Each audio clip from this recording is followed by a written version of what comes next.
Hi sir, ఎలా ఉన్నారు? ఓం నమో వెంకటేశాయ. వెంకటాది సంస్థానం బ్రహ్మాండే నాస్తికించిన వెంకటేశ సమోదేవో నా భూతో నా భవిష్యతి. అది ఎందుకు చెప్పారు సార్? ప్రపంచం మొత్తంలో తిరుమల లాంటి ప్రదేశము ఎక్కడా ఉండదు, అక్కడ ఉన్నంత మనశ్శాంతి ప్రపంచంలో ఎక్కడా ఉండదు అని దాని సారాంశం. దానికి ఇంటర్వ్యూకి సంబంధం ఏమైనా ఉందా? నాగ చైతన్య శోభిత జాతకాన్ని మీరు చెప్పడం జరిగింది కదా, అది తప్పని ఇప్పటికైనా ఒప్పుకుంటున్నారా? వేణుస్వామి జాతకం చెప్పినప్పుడు కామెడీ 2-3 ఏళ్ళైనా మీ జాతకం ఎప్పుడు మారిపోతుంది?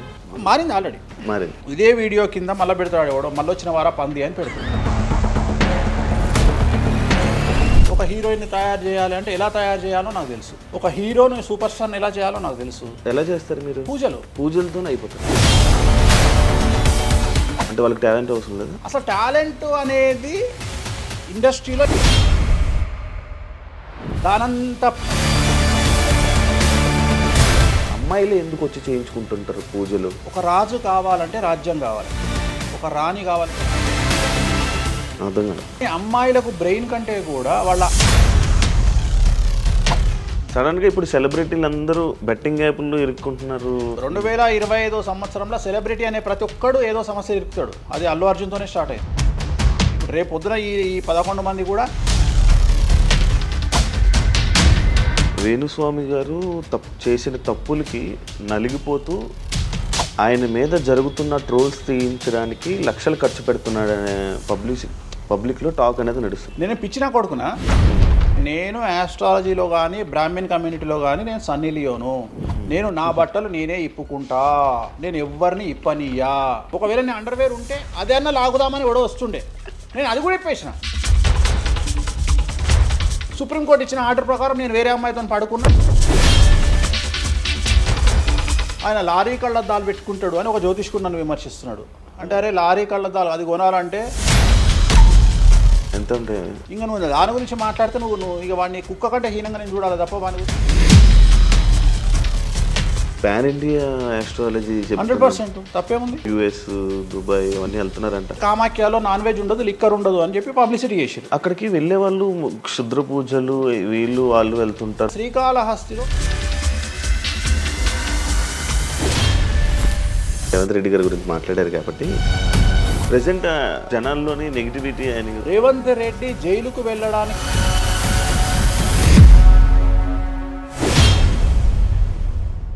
హాయ్ హలో నమస్తే, నేను మీ anchor Shiva. Welcome to Aiden media. ఈరోజు మన ముందున్న గెస్ట్ ఆల్రెడీ ప్రోమో చూస్తే మీకు అర్థమైపోయి ఉంటుంది, మన వేణుస్వామి గారు ఈరోజు మనతో ఉన్నారు.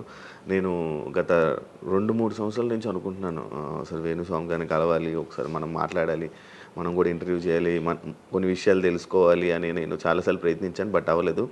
ఫైనల్గా ఇప్పుడు అయ్యింది. అదే కాకుండా మరి కొన్ని రోజులు ఉగాది రానుంది, దాని గురించి రాశి ఫలాలు అండ్ కొత్త విషయాలు ఆయన మాటల్లోనే తెలుసుకునే ప్రయత్నం అయితే చేద్దాం. హాయ్ సార్, ఎలా ఉన్నారు? ఓం నమో వెంకటేశాయ. వెంకటాది సంస్థానం బ్రహ్మాండే నాస్తికించిన వెంకటేశ సమోదేవో నా భూతో నా భవిష్యతి.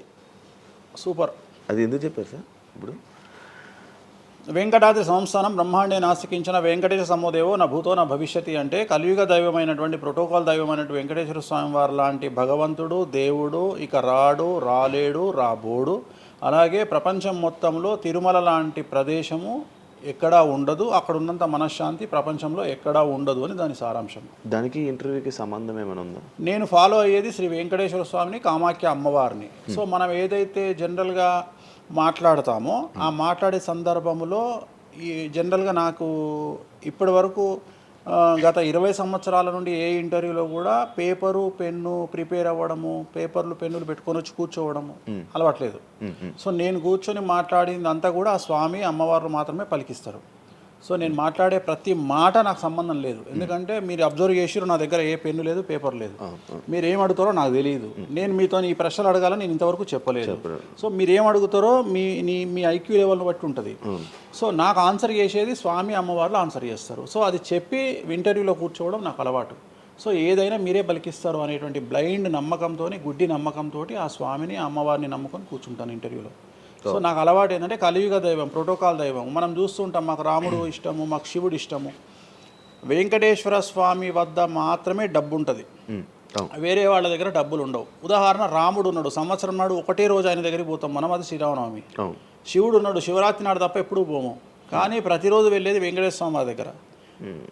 వెంకటేశ్వర స్వామి భోగమైనటువంటి అనుభవిస్తూ ఉంటాడు. ఆయనకు భోగ శ్రీనివాసులు అని వెంకటేశ్వర స్వామి వారు, మనం తిరుపతికి వెళ్తే తిరుపతిలో వెంకటేశ్వర స్వామి వారి దగ్గర చిన్న విగ్రహం ఉంటుంది కింద, దాన్ని భోగ వెంకటేశ్వర స్వామి అంటారు. అంటే ఆయనకున్నంత అనుభవించేదంతా ఆయన్ని అక్కడనే ఆ వెంకటేశ్వర స్వామి వారే అనుభవిస్తారు. సో అందుకని ఆయనకు అంత లగ్జరీ లైఫ్ ఉంటుంది. సో లక్ష్మి కూడా వెంకటేశ్వర స్వామి దగ్గరనే ఉంటుంది. అంటే మన కలియుగంలో ప్రోటోకాల్ దైవం అంటే వెంకటేశ్వర స్వామి. డబ్బును ఎంజాయ్ చేయాలి, డబ్బు రావాలి, లగ్జరీస్ అంటే వెంకటేశ్వర స్వామి. అందుకనే వెంకటేశ్వర స్వామి వారి మాట తీసుకొని మాత్రమే నేను ఇంటర్వ్యూని స్టార్ట్ చేస్తాను. మీకు డబ్బు రావాలి? ఎవరికి? మీకు. నాకు డబ్బు వచ్చింది ఆల్రెడీ, ఎనఫ్. ఎలా వచ్చింది? ఎలా సంపాదించారు? సంపాదించాలనే కసి ఉంటుంది కాబట్టి సంపాదిస్తాం. అంటే నేను ఎలా నమ్ముతా అంటే, ఒక సామెత ఉంటుంది, వీడి జాతకమే బాగుంటే వీడి జాతకాలు ఎందుకు చెప్పుకుంటాడు. సో నా జాతకం బాగుంది అని ప్రూవ్ చేసుకోవడానికి the first ever astrologer range rover వాడేటువంటి జ్యోతిష్కుడు నేను ఒక్కనే ఇండియాలో. సో అన్ని లగ్జరీస్ లైఫ్లో ఎంజాయ్ చేస్తేనే వేరే వాడికి మనం మాట్లాడేటువంటి రైట్స్ ఉంటాయి అనేటువంటిది ఉద్దేశం నాది. ఓకే, ఎగ్జాంపుల్ చెప్తా. ఒక తండ్రి ఒక 10 ఫోటోలు, ఒక Tendulkar photo, Modi photo, Amit Shah photo, ఒక ప్రముఖ హీరోయిన్ నయనతార ఫోటో, లేకపోతే ఒక రేవంత్ రెడ్డి ఫోటో, చంద్రబాబు నాయుడు ఫోటో, ఇట్లన్నీ తీసుకెళ్ళి పెట్టి ఇంట్లోకి వెళ్ళి తన కొడుకును పిలిచి, ఈ ఫోటోల్లో నువ్వు ఎవరు కావాలనుకుంటున్నావు అని అడిగితే వాడు అక్కడ ఉన్నటువంటి ఫోటోల్లో ఏదో ఒక ఫోటో పిక్ చేసుకుంటాడు. కానీ ఏ కొడుకు కూడా నీలాగా కావాలనుకుంటున్నా నాన్న అని చెప్పాడు. ఆ సిగ్గు వీడికి ఉండదు, అలా పెంచగలిగినటువంటి తత్వం వీడికి ఉండదు. సో నేను ఆ టైపు కాదు. నా కూతురు కానీ నా కొడుకు కానీ నీలాగా పెరగాలి నాన్న, నీలాగా నేను ఒక రోల్ మోడల్ అయితే నాన్న అనిపించుకునేటువంటి పరిస్థితి ఉన్నది. మీ ఫోటో కూడా పెడతారు అక్కడ? పెట్టను, నేను అసలు పెట్టను. నా కూతురే ఇవన్నీ నాకు వద్దు అని ఇట్లా పక్కకు జరిపి నేను నీలాగా తయారవుతా అని చెప్తుంది నా కూతురు. So that is my aim. So aim కదా సక్సెస్. నేను ఇవాళ నా కూతురు నన్ను చూస్తే నా తండ్రి నాకు రోల్ మోడల్ అని చెప్తుంది. రోల్ మోడల్ అని చెప్పాలంటే అన్ని రకాలుగా ఉండాలి. మనము ఒక కూతుర్ని చూసుకునే విధానంలో ఉంటుంది, ఒక భార్యను చూసుకునే విధానంలో ఉంటుంది. అలాగే సామాజికంగా మనం మన కూతురికి ఏమి ఇస్తున్నామో, కొడుకుకి ఏమి ఇస్తున్నాము, సమాజంలోకి వాళ్ళని ఎట్లా వదులుతున్నాము అనేటువంటిది కూడా అది ముఖ్యమైనటువంటి విషయం. సో ఇవన్నిటికీ సంసిద్ధతను వ్యక్తం చేయాల్సినటువంటి పరిస్థితి, వీటిని తయారు చేయాల్సినటువంటి పరిస్థితి నా మీద ఉంటుంది. సో నన్ను ఫస్ట్ ఎవరు కూడా క్వశ్చన్ చేయడానికి వీలు లేదు. అంటే నా దగ్గరకు వచ్చేవాడు, వేణుస్వామి నీ జాతకం బాగుంటే నువ్వు జాతకాలు ఎందుకు చెప్పుకుంటావు. సో ఇప్పుడు నేను ఒక హీరోయిన్ని తయారు చేయాలి అంటే ఎలా తయారు చేయాలో నాకు తెలుసు. అంటే ఆమె జాతకంలో యోగం ఉంటే ఆమెను సూపర్ స్టార్ని ఎలా చేయాలో నాకు తెలుసు, ఒక హీరోని సూపర్ స్టార్ని ఎలా చేయాలో నాకు తెలుసు. సో ఎలా చేస్తారు మీరు? పూజలతోనే అయిపోతారు.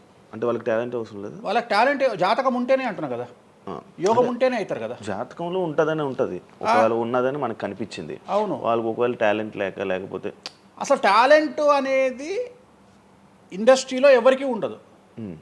Practice makes perfect. ఓకే, దానంత పనికి మాలిన మాట ఇంకోటి లేదు. శివ రాగానే ఫస్ట్ ఇంటర్వ్యూలోనే ఇరగదీయడు. శివ 1వ ఇంటర్వ్యూకు, శివ 100వ ఇంటర్వ్యూకు నక్కకు నాగలో అనుకున్నంత తేడా ఉంటుంది. మరి శివ ఫస్ట్ ఇంటర్వ్యూలోనే టాలెంట్ ఇరగదీసిండా? Practice makes perfect. అంత ఛాన్స్ ఇవ్వట్లేదు కదా ఇప్పుడు ఇండస్ట్రీలో. ఎవరు ఇక్కడికి వచ్చి ప్రాక్టీస్ చేసుకుంటామంటే ఛాన్సులు రావట్లేదు కదా. ఆటోమేటిక్గా టాలెంట్ అనేది మనము ప్లే చేస్తున్న రోల్స్ను బట్టి వస్తుంది.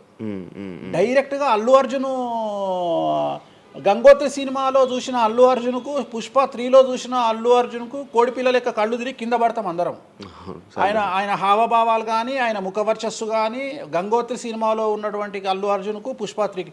మరి గంగోత్రిలోనే పుష్ప 3 లాగా ఎందుకు లేడు అల్లు అర్జున్ అంటే? మరి అప్పుడు టాలెంట్ లేదా? సో ఇక్కడ ప్రాక్టీస్ మేక్స్ పర్ఫెక్ట్. అంటే కొన్ని పనికి మాలినటువంటి మాటలు మాట్లాడేటువంటి ఎప్పుడో 50 ఏళ్ళ కింద సామెతలను తీసుకొచ్చి రుద్దే ప్రయత్నం చేస్తారు. సో ఇక్కడ టాలెంట్ అనేది పక్కన పెడదాం, అవకాశం ముఖ్యం. నువ్వు టాలెంట్ ప్రూవ్ చేసుకోవాలంటే అవకాశం ముఖ్యం. శివ అనేవాడు యాంకరింగ్లో తోపు తురుము అని ప్రూవ్ చేసుకోవాలంటే అవకాశం ముఖ్యం. అవకాశం లేకపోతే శివలో టాలెంట్ ఉండదు, ఆ టాలెంట్ డెవలప్మెంట్ ఉండదు. సో ఇక్కడ ఏంది అంటే అవకాశాలు రావడం కోసం మనం ప్రయత్నం చేస్తాం. ఒక సీఎం సీట్ ఎక్కడం కోసం సీఎం ఏం చేస్తాడు అని తెలవాలి అంటే సీట్ ఎక్కాలి. సీట్ ఎక్కిన తర్వాత సీఎంగా ఈయన పనికొస్తాడా రాడని డిసైడ్ అవుతుంది. అట్లనే ఒక అమ్మాయి హీరోయిన్ అయిన తర్వాత ఈ అమ్మాయికి అంత సీన్ ఉందా లేదా అనే విషయం తెలుస్తుంది. సో మనం కనుక నయనతారని తీసుకున్నా, సమంతని తీసుకున్నా, ఏ హీరోయిన్ తీసుకున్నా, ఏ హీరోని తీసుకున్నా వాళ్ళ ఫస్ట్ సినిమాకు, వాళ్ళ 3వ సినిమాకు, వాళ్ళ 30వ సినిమాకు ఎక్స్ట్రీమ్ చేంజెస్ ఉంటాయి. సో ఇవన్నీ ఎట్లా వస్తున్నాయి అంటే ఫస్ట్ సినిమాకి టాలెంట్ లేదు, వాళ్ళు సానబట్టబడతారు, వాళ్ళకు వచ్చేటువంటి క్యారెక్టర్ల ద్వారా వాళ్ళు ఆ లెవెల్కి వస్తారు. అట్లనే ఒక గ్రామస్థాయి సర్పంచ్ నుండి స్టార్ట్ అయినటువంటి వ్యక్తి వాళ్ళ రాష్ట్రానికి తెలంగాణకు ముఖ్యమంత్రి అయిన రేవంత్ రెడ్డి అంటే ఆయన ప్లానింగు, ఆయన ఎట్లా చేయాలి, ఎట్లా సీఎం కావాలి అనే ఆలోచనల ద్వారా ఇక్కడికి వచ్చిండు. తెలంగాణలో కాంగ్రెస్లో ఎంతోమంది తోపులు తురుములు ఉండగా రేవంత్ రెడ్డి ఎందుకు సీఎం అయ్యిండు అంటే రేవంత్ రెడ్డి టార్గెట్ సీఎం పదవి. మధ్యలో ఉండేవాళ్ళు వేరే వాళ్ళందరూ టార్గెట్ సీఎం పదవి కాదు, కానీ రేవంత్ రెడ్డి మాత్రమే అన్ని కష్టాలు పడ్డాడు, రేవంత్ రెడ్డి మాత్రమే సీఎం టార్గెట్ చేసుకొని వాళ్ళ పదవి వచ్చింది. సో ఇది ప్రాక్టీస్ మేక్స్ పర్ఫెక్ట్. సో మనం ఎంత ప్రాక్టీస్ చేస్తే అంత పర్ఫెక్ట్ అవుతాం. అంతేగాని టాలెంట్ చూపించుకోవాలి అంటే అవకాశం రావాలి, అవకాశం వచ్చిన దాన్ని వాడుకోవాలి, అన్నిటికంటే ధైర్యం కావాలి. There is no development in comfortable zone. కలియుగంలో కంఫర్టబుల్ జోన్లో ఎప్పుడూ డెవలప్మెంట్ ఉండదు. తెలంగాణ రాష్ట్రంలో కాంగ్రెస్ పార్టీలో మనం గనక కాంగ్రెస్ పార్టీలో ఉన్నటువంటి వ్యక్తులను తీసుకుంటే ఒక రేవంత్ రెడ్డి మినహా ఎవరు కూడా జైలుకి వెళ్ళలేదు. రేవంత్ రెడ్డి జైలుకు వెళ్ళడానికి కూడా సంసిద్ధత వ్యక్తం చేసినాడు, అలాంటి ఫైటింగ్ చేసినాడు. అంటే కంఫర్టబుల్ జోన్ దాటి రిస్క్ జోన్లో ఫైట్ చేయడం వల్ల ఇవాళ సీఎం అయినాడు. మిగతా వాళ్ళందరూ ఎక్కడనో దగ్గర భయపడ్డమో బాధపడ్డమో వెనకడికి వేయడం వల్లనో వాళ్ళు అక్కడనే ఉండిపోయారు.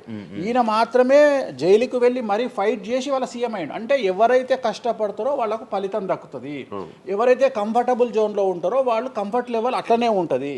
సో సమాజంలో మనం బయటికి వచ్చి ఫైట్ చేసి అన్నిటినీ ఎదుర్కొని 10 మందితో దొబ్బులు తిని సోషల్ మీడియాలో దొబ్బించుకొని కింద కామెంట్లు పెట్టించుకొని బండనాయదవా దొంగనాయదవా అని కామెంట్లు పెట్టించుకొని సో ఇవన్నీ ఓవర్కమ్ అయ్యి సమాజాన్ని అర్థం చేసుకొని ఓహో వీళ్ళంతా పనికి మాలిన విధవలు కామెంట్ల రూపంలోనే ఉంటారు అని మనం ఫైట్ చేస్తూ ముందుకు వెళ్తేనే మనకు లైఫ్ దొరుకుతుంది. ఇప్పుడు రేవంత్ రెడ్డి గారి గురించి మాట్లాడారు కాబట్టి ప్రజెంట్ జనాల్లోని నెగిటివిటీ నేను ప్రిడిక్షన్స్ని కానీ వేరే వాటి చెప్పట్లా. నేను ఒక మంచి విషయాన్ని తీసుకొని మాత్రమే చెప్తా ఉన్నాను. నేను మంచి విషయాన్ని మాత్రమే తీసుకొని చెప్పాను. వేణుస్వామి గారు ఎప్పుడు అంటే లైక్ ఇందాక మాట్లాడుతున్నట్టు హీరోయిన్లు మనం టాలెంట్ ఉన్న వాళ్ళు చేస్తాం, ఎక్కువ వేణుస్వామి దగ్గర చేసుకున్న యాక్టర్స్ అమ్మాయిలే ఎందుకు వచ్చి చేయించుకుంటుంటారు పూజలు వేణుస్వామి గారి దగ్గర? ఒక రాజు కావాలంటే రాజ్యం కావాలి, ఒక రాణి కావాలంటే రాజు ఉంటే సరిపోతుంది. అర్థం కాలేదా? ఒక వ్యక్తి రాజు కావాలంటే రాజ్యాన్ని సంపాదించాలి, రాజ్యాన్ని సంపాదించాలంటే సగం జీవితం సంక నాకిపోతుంది ఒక వ్యక్తికి. అంటే శివ అనే వ్యక్తి ఒక 100 కోట్ల రూపాయలు సంపాదించాలంటే సగం జీవితం సంక నాకిపోతుంది. అవును, రైట్. కానీ శివను పెళ్లి చేసుకోవడానికి ఒక అమ్మాయికి మ్యాక్సిమం 10 మినిట్స్ చాలు. ఎస్, అంటే శివ నచ్చితే చాలు, శివకు అమ్మాయి నచ్చితే చాలు, పని అయిపోయింది. అంటే 10 నిమిషాల్లో ఆ అమ్మాయి 100 కోట్ల వారసురాలు అయిపోయింది. అలాగే 100 కోట్ల అధిపతి కూడా తనకు దక్కిండు. సో అమ్మాయిల డెవలప్మెంట్ అనేది ఎక్స్ట్రీమ్గా ఉంటుంది. ఉదాహరణ, ఒక ఇంటర్వ్యూకు 10 మంది అమ్మాయిలు 3 అబ్బాయిలు వస్తే ఈ 10 మంది అమ్మాయిల ఇంటర్వ్యూలు అయిపోయినాక వీళ్ళు సెలెక్ట్ కాకపోతే వాడి అదృష్టం మహాసుడిగా ఉంటే వాడు వస్తాడు సీన్లోకి. అంతే తప్ప 99% వీడు ఇక్కడనే కథం అయిపోతారు అమ్మాయిల దగ్గరనే, వాడికి అంత అవకాశం ఉండదు. సో కలియుగం అనేది 2002 తర్వాత షిఫ్ట్ అయింది. ఒకప్పుడు ఆడవాళ్ళకి అవకాశాలు తక్కువ, మగవాళ్ళకి ఎక్కువ. ఇప్పుడు టోటల్ రివర్స్ అయింది. ఏంటంటే 95% అవకాశాలు అమ్మాయిలకే ఉంటాయి, ఒక 5% మాత్రమే అబ్బాయిలకు ఉంటాయి. అందుకే అబ్బాయిలు అందరూ ఇప్పుడు అమ్మాయిల్లో మారిపోతున్నారు అంటారా? బెస్ట్ కదా. ఇప్పుడు మొత్తం జెండర్ అంతా మారిపోతుంది. కారణం ఏంటంటే అమ్మాయిలకు ఉండేటువంటి వెసులుబాటు అబ్బాయిలకు ఉండదు. నేను అదే చెప్తున్నా. ఇప్పుడు మగవాడు కష్టపడి పైకి రావడానికి చాలా టైం తీసుకుంటుంది, ఆడవాళ్ళు పైకి రావడానికి చాలా ఈజీగా పైకి వస్తారు. నేను అనేది ఏంటంటే వాళ్ళ కష్టంతో పాటు వాళ్ళ గ్లామర్ వాళ్ళకు తోడవుతుంది. అవును, ఇప్పుడు మీరు ఏ పాయింట్ చెప్పారో అర్థమైంది. ఇప్పుడు అమ్మాయిలకి ఎలాగో అవకాశాలు ఉన్నాయి కదా, మరి ఆల్రెడీ వాళ్ళకి ఎలాగో అవకాశాలు వస్తాయి కాబట్టి మరి మీరు వాళ్ళని ఎందుకు అమ్మాయిలనే చూడడం? అబ్బాయిలు అంటే రాని వాళ్ళకు నేను చూస్తున్నా. ఇప్పుడు వచ్చిన వాళ్ళు నా దగ్గరికి రారు కదా. ఇప్పుడు కరోనా వస్తేనే హాస్పిటల్కి పోతాడు, కానీ కరోనా రాకముందే పండుకోడు కదా హాస్పిటల్. సో అట్లనే వేణుస్వామితో పని ఉంటేనే వస్తారు. రెండవది, అమ్మాయిలకు ఉండే వెసులుబాటు ఏంటంటే అబ్బాయిలు కూడా చేసుకుంటారు నా దగ్గర, కానీ అబ్బాయిల డెవలప్మెంట్ అనేది చాలా తక్కువగా ఉంటుంది. ఉదాహరణ, నా దగ్గరికి వచ్చే అమ్మాయిలు ఓన్లీ సినిమా కోసం రారు. చాలామందికి తెలియదు ఈ విషయం. అంటే చాలామంది ఏమనుకుంటారంటే వేణుస్వామి దగ్గరికి వచ్చే అమ్మాయిలు సినిమా కోసమే వస్తారు, రారు. నా దగ్గరికి వచ్చే అమ్మాయిలు ఒక రాజకీయ నాయకురాలిగా వక్తగా కావాలని వస్తారు. సో పొలిటీషియన్ కావాలని వస్తారు. అన్నిటికంటే ఎంటర్ప్రెన్యూర్ కావాలని వస్తారు. ఒక బోటికో లేకపోతే ఒక గోల్డ్ షాపో ఏదో పెట్టుకొని బిజినెస్ కోసం వస్తారు. సో నా దగ్గరకు వచ్చేటువంటి వాళ్ళల్లో 10 మందిలో ఒకళ్ళు ఇద్దరు సినిమా ఇండస్ట్రీకి సంబంధించిన వాళ్ళు వస్తారు. 8 మంది వేరే వేరే వేరే వేరే వ్యాపారాలకు సంబంధించి చాలా ఉన్నాయి. ఇప్పుడు లైసెన్సింగ్ చేసేవాళ్ళు ఉన్నారు, చాలామంది తెలియదు. ఇప్పుడు ఢిల్లీలో లైసెన్సింగ్ చేసేవాళ్ళు 100 మంది అమ్మాయిలు ఉన్నారు నాకు తెలిసిన వాళ్ళు. అంటే పెద్ద పెద్ద కాంట్రాక్ట్లు ఇప్పించేవాళ్ళు, పెద్ద పెద్ద వాళ్ళు. సో అలాంటి వాళ్ళు నా దగ్గరికి ఎక్కువగా వస్తారు. అంటే నా దగ్గరికి వచ్చేవాళ్ళు ఈ ఉద్యోగాలు చేసుకునే వాళ్ళు ఇలాంటి వాళ్ళు రారు. నేనేమంటానంటే job is a biggest scam in the world. ప్రపంచంలో ఉద్యోగం అనేది అతిపెద్ద స్కామ్. సో దాన్ని ఇప్పుడు ఒక కోతి ఉంది, ఆ కోతికి మీరు డజన్ అట్టిపళ్ళు ఇవ్వండి, ఒక 2000 రూపాయలు ఇవ్వండి, అది డజన్ అట్టిపళ్ళే తీసుకుంటుంది. కానీ ఈ 2000 రూపాయలతోటి నేను ఒక 10 గెలలు కొనుక్కుంటానే నాలెడ్జ్ దానికి లేదు. అంటే ఒక రకంగా జాబ్ అనేది ఇచ్చి ఆ వ్యక్తిని మనం మోసం చేయడం. సో జాబ్కి అలవాటు అయిపోయిన వాడు కంఫర్టబుల్ జోన్లోకి వెళ్ళిపోతాడు. సో నేనేం చెప్తా అంటే ఆ జాబు నుండి మనమే 100 జాబులు ఇచ్చే స్థాయికి ఎదగాలి అనే కసి ఉండి అక్కడికి వెళ్ళాలి. ఆ కసి ఉంటేనే పని లేదు. కలియుగంలో కష్టపడి అనే మాట మాట్లాడితే దానంత దరిద్రం ఇంకోటి లేదు. ప్రపంచంలో అతి పెద్దగా ఎక్కువగా కష్టపడేది గాడిది. అది ఈ పాటికి ఎక్కడో ఉండాలి, అది లేదు. రైట్. సో మనం కష్టపడడం కాదు, బ్రెయిన్తో పని చేయాలి. కష్టంతో పాటు బుర్ర ఉండాలి. కష్టం అనేది పనిచేయదు. నేను ఏమంటున్నానంటే ఈ ప్రపంచంలో బాగా కష్టపడేటువంటి మనిషి డ్రైనేజీలోకి దిగి పనిచేసేటువంటి సేవకుడు. సో ఆయన పడే కష్టానికి పర్ డే 10 లక్షలు ఇచ్చినా తక్కువనే. కానీ మనం ఆయనకి అట్లా ఇవ్వట్లా. అంటే ఇక్కడ బ్రెయిన్తో పనిచేసే వాడికే డబ్బు మిగులుతుంది. నేను మాట్లాడేది బ్రెయిన్తో. కానీ అమ్మాయిలకు బ్రెయిన్ కంటే కూడా వాళ్ళ అందముతో పనిచేస్తే డబ్బులు దొరుకుతాయి. ఇప్పుడు ఇప్పుడు మనం ఉన్నాం, నువ్వో నేను ఒక ఇన్స్టాగ్రామ్లో పోస్ట్ పెడితే ఎవరు చూడు. అదే ఒక అమ్మాయి పెడితే 2 మిలియన్లు వెళ్ళిపోతుంది. ఇప్పుడు అదే కదా జరిగేది. ఇప్పుడు బెట్టింగ్ యాప్స్లోకి వీళ్ళు ఎందుకు వచ్చారంటే వాళ్ళను ట్రాప్ చేసేవాడు కూడా ఈ అమ్మాయిలకు 2 మిలియన్ల ఫాలోవర్స్ ఉన్నారు, కనీసం మిలియన్కు రీచ్ అవుతుంది వీళ్ళ వీడియో అనే ఉద్దేశంతో పెట్టిస్తున్నాడు. సో పెట్టడం ఎందుకు ఏంటి అనవసరం పక్కన పెడితే వాళ్ళకుండే క్రేజ్, అమ్మాయిలకుండే క్రేజ్ అలాంటిది. నేను అదే చెప్తున్నా, ఆ క్రేజ్ అమ్మాయిలకు చాలా ఈజీగా వస్తుంది. ఎందుకంటే గ్లామర్గా ఉండే అమ్మాయిలు చాలా ఈజీగా జనాల్లోకి వెళ్ళిపోతారు.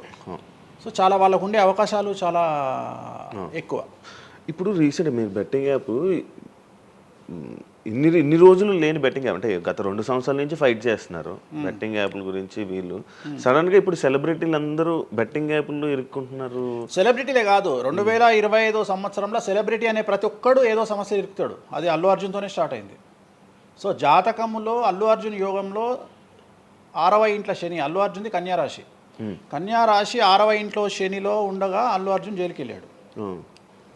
సో దానివల్ల ఆయనకు వెంట్రుక ముక్కతో సమానం. ఎందుకంటే తెల్లారు వచ్చి ఆయన టిఫిన్ చేస్తే ఆపలేరు, ఆయన టూర్కు పోతే ఆపలేరు, ఆయన రేపు పొద్దున పుష్ప 3కి 3000 కోట్లు వసూలు చేస్తుంది, దాన్ని ఎవడు ఆపలేడు. అంటే ఒక వ్యక్తిని జైలుకు పోయి ఇచ్చినంత మాత్రం ఎవడు ఆపలేడు. మహా అంటే బెయిల్ తీసుకొని బయటకు వస్తాం. ఇప్పుడు రేపు పొద్దున ఈ 11 మంది కూడా సరే జైలుకు పోతారా పోరా అంత తీవ్రమైన నేరమా నాకు ఐడియా లేదు. సో వాళ్ళు పోయినా మళ్ళీ 10వ రోజు వచ్చి మళ్ళీ 11 నాడు వాళ్ళు మళ్ళీ స్టేటస్ పెట్టుకుంటారు. దానివల్ల పెద్ద ఒక కొంపలముని ఏదేం లేదు. కాకపోతే ఇక్కడ జాతక రీత్యా ఎందుకే ఇప్పుడు జరుగుతుంది అంటే, ఎందుకు జరుగుతుంది అంటే ఎవరి జాతకంలోనైతే ఆ ప్రత్యేకమైనటువంటి టైమింగ్ వస్తుందో ఆ టైమింగ్లో ఉండేవాళ్ళు జైలుకు వెళ్ళడమో, సమస్యల పాలవడమో, మీడియాకి ఎక్కడమో. ఇప్పుడు అందరూ మీడియాకి ఎక్కిన అందరు జైలుకి వెళ్ళరు. సో ఇంకోటి ఏంటంటే, ఇప్పుడు ఒకప్పుడు జైలు అంటే భయము, ఇప్పుడు జైలు అనేది క్వాలిఫికేషన్. అంటే జనరల్గా ఇప్పుడు పొలిటీషియన్ అయితే జైలుకు పోగానే సీఎం అవుతాడు అనే నమ్మకం వచ్చింది అందరికీ. అట్లనే కొన్ని నమ్మకాలు వచ్చినాయి. ఇప్పుడు అల్లు అర్జున్ పోయి వచ్చాడు, ఏమైంది? సో అదే సినిమా ఇంకా ఆయన అనుకున్న దానికంటే ఇంకా కొద్దిగా ఎక్కువ డబ్బులు వసూలు చేసింది.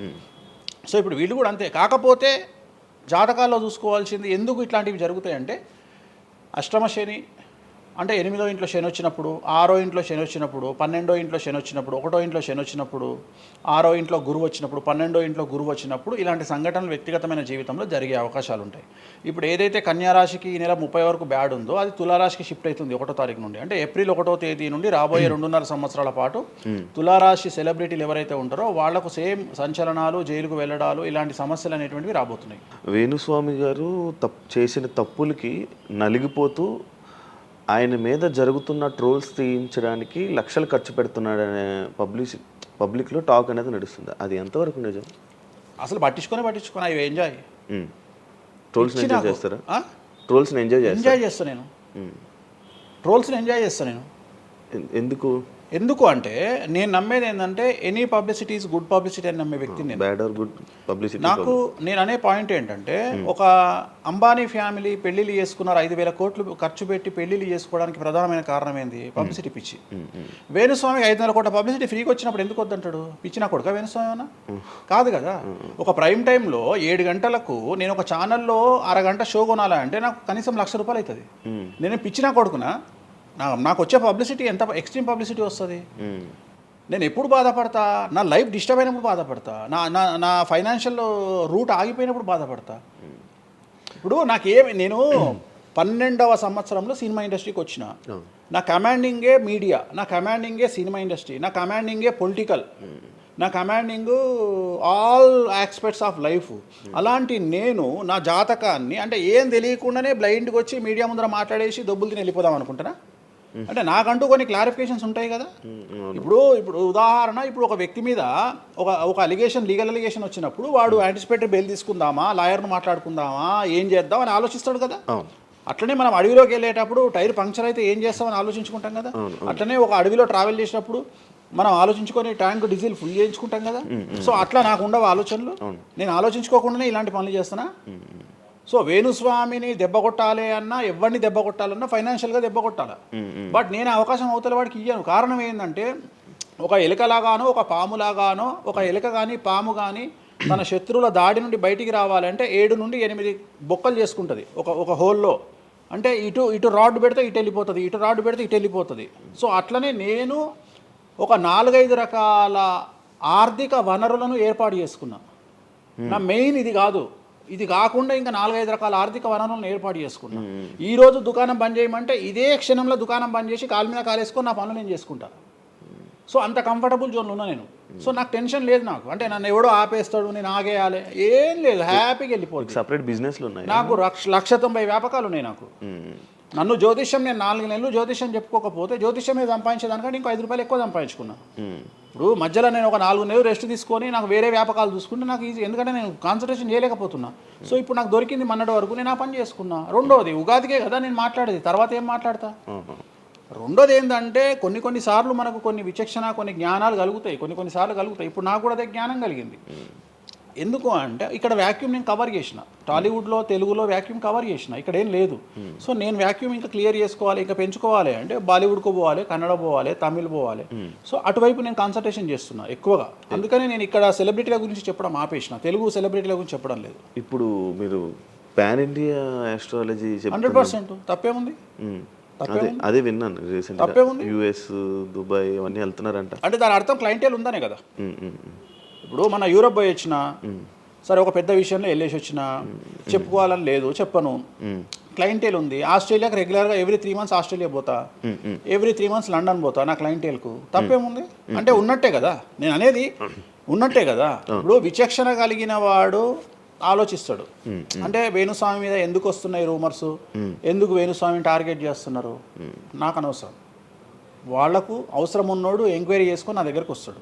నేను ఇంకోటి అందరికి ఒకటే చెప్తా, నా పాజిటివ్ వీడియోల కంటే నా నెగిటివ్ వీడియోలే చూడండి.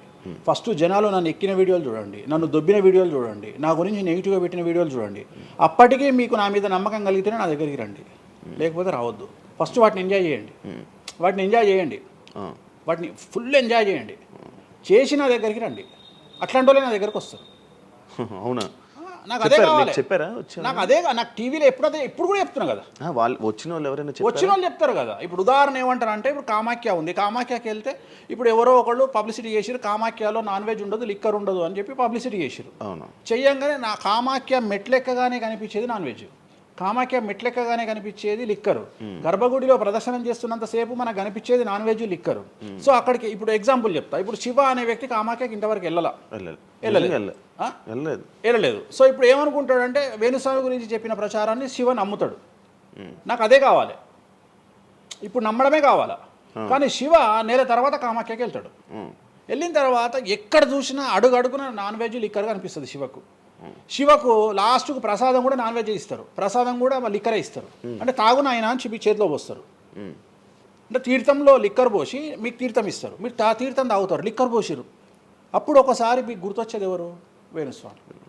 ఓహో, వేణుస్వామి చెప్పింది 100% నిజము.